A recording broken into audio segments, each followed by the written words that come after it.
Return to Ravnica, for all intents and purposes, is remembered quite fondly. It had some pretty powerful cards like Deathrite Shaman. It affected the standard and the metagame of other formats in ways that weren't oppressive to an extent, barring Deathrite Shaman, and people liked Ravnica. Prior to the first return, if you had a friend who didn't like Ravnica, that was a good way to realise that he wasn't actually your friend and was probably some sort of alien. That was until we came to the third set in the Return to Ravnica block, called Dragon's Maze. The plotline culminated in a load of characters that no one really remembers going around a maze that no one really remembers, and a load of cards in the set that no one really remembers. This is one of the good examples of why the 3-set block thing might not be it, and they might be onto something by moving away from that. One of its biggest crimes, in my opinion, was allowing Turbo Fog to be a thing by allowing them to have a land-based win card. That alone would get the set onto like a top 10 list of sets that never should have been made. It's a crime against Magic. But besides helping people take their FNM rounds to time,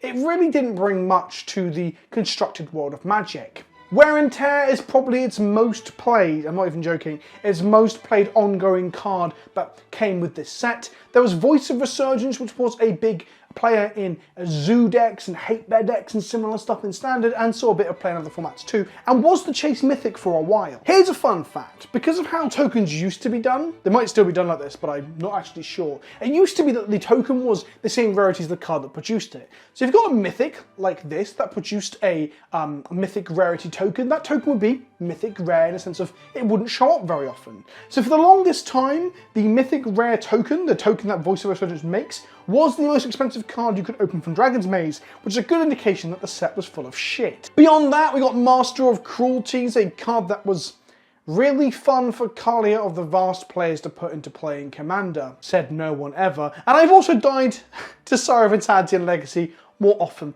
than I'd like to admit.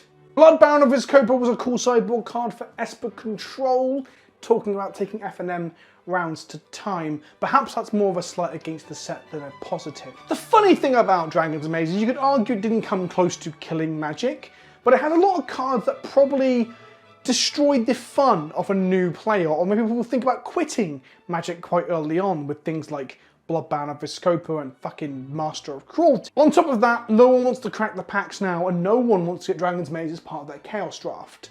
So I think that's a good indication that the set is not loved, shall we say.